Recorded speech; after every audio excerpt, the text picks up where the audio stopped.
Hello' everyone নমস্কাৰ স্বাগতম জনাইছোঁ মোৰ অন্য এটা ভিডিঅ'লৈ আশা কৰোঁ ভিডিঅ'টো চাই ভাল পাব যদি ভিডিঅ'টো চাই ভাল পায় লাইক কৰিব কমেণ্ট কৰিব শ্বেয়াৰ কৰিব আৰু প্লিজ ছাবস্ক্ৰাইব কৰিবলৈ নাপাহৰিব তেতিয়াহ'লে বলকচোন আজিৰ ৰেচিপিলৈ আমি আগবাঢ়োঁ আজিৰ ৰেচিপিটো আছে কঁঠালৰ মুচিৰ সৈতে ৰঙালাও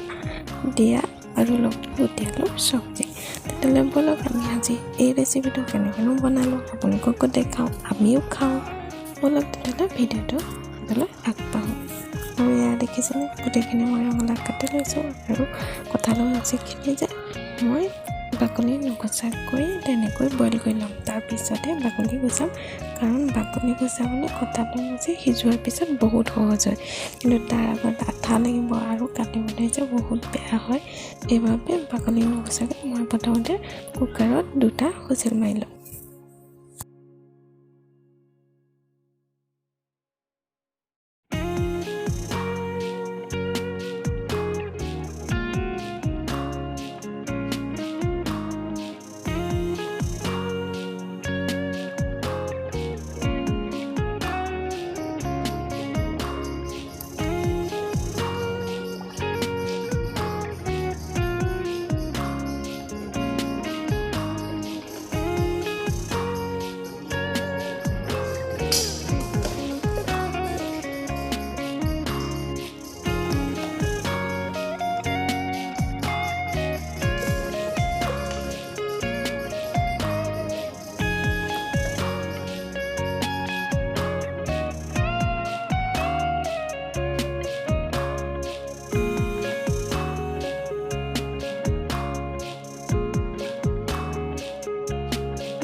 এতিয়া কঁঠালৰ মুচিখিনি দুটা কুকাৰত হুইচেল মৰা হৈ গ'ল আৰু দেখিছেনে ইমান সহজতে পিছ এয়া কঁঠালৰ মুচি কাটিব পৰা তৎক্ষণাত থৈ হাতত কোনো ধৰণৰ আঠা নালাগে দেখিছেনে কিমানখিনি মই ইমান সোনকালে কাটি হৈ গ'ল এনেকৈ কটা হ'লে বহুত সময় লাগে আৰু অকণমান টান হয় যিহেতু বাকলিটো আৰু তাত যে কাঁইট থাকে হাততো বহুত দুখ পাওঁ আৰু সেইটো কাৰণে এনেকৈ কাটিব লাগে সহজতে কোমল হয় বেয়া আছে কিমান ধুনীয়াকৈ সিজি গৈছে আৰু এনেকৈ কাটিলে মই ভাল পাওঁ আৰু আপোনালোকে এবাৰ ট্ৰাই কৰি চাবচোন কেনেকৈ কাটি কেনেকুৱা লাগে আৰু প্লিজ কমেণ্ট কৰিব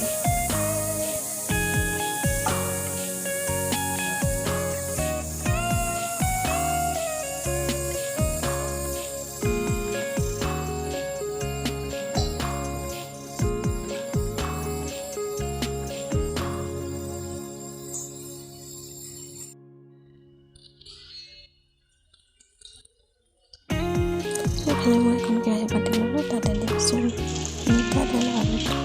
তেলখিনি গৰম কৰাৰ পাছত দি দিছোঁ কেইটামান পাঁচফোৰণ আৰু ইয়াত দেখিছেনে আদা নহৰু দি থৈছিলোঁ অলপ সৰুকৈ দিছিলোঁ আৰু তাতে মই পিঁয়াজখিনি মিক্সিত একেলগতে মই গ্ৰাইণ্ড কৰি লৈছোঁ আৰু ইয়াত আছে গোটেইখিনি দি ল'লোঁ একেলগতে আৰু অকণমান সময়ৰ কাৰণে সেইখিনি ফ্ৰাই কৰি থাকিম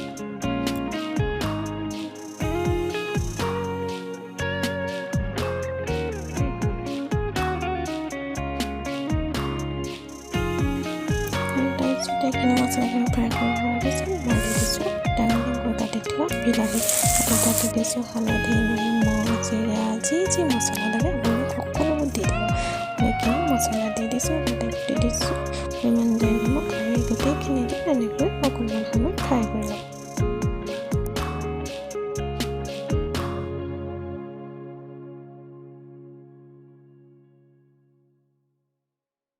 মছলাখিনি ফ্ৰাই হোৱাৰ পিছত প্ৰথমতে দিছোঁ ৰঙালাওখিনি কাৰণ বাকী আলু আৰু কঁঠালৰ মুচিখিনি মই বইল কৰি থোৱা আছিলে সেইবাবে দি দিলোঁ ৰঙালাওখিনি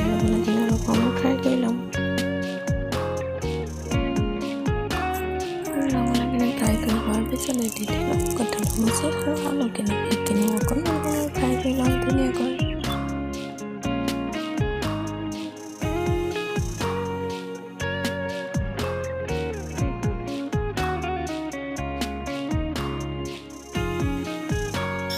ধুনীয়াকৈ ফ্ৰাই কৰা হৈ গ'ল পানী দি দিয়াৰ পিছত বুটখিনি অকণমান সময় উতলাৰ পিছতে যিহেতু কঁঠালৰ মুচিখিনি সিজাই থোৱা আছিলে অকণমান সময় উতল কৰাৰ পিছতে কঁঠালৰ মুচি ৰঙালাও ভাজি ৰেডি হৈ যাব। আৰু ভিডিঅ'টো আপোনালোকে শেষলৈকে চোৱাৰ বাবে বহুত বহুত ধন্যবাদ। আকৌ এবাৰ কৈছোঁ প্লিজ কমেণ্ট কৰিবচোন এনেকৈ কেতিয়াবা ৰঙালাওৰ সৈতে কঁঠালৰ মুচি খায়নে, আৰু প্লিজ ছাবস্ক্ৰাইব কৰিবলৈ নাপাহৰিব।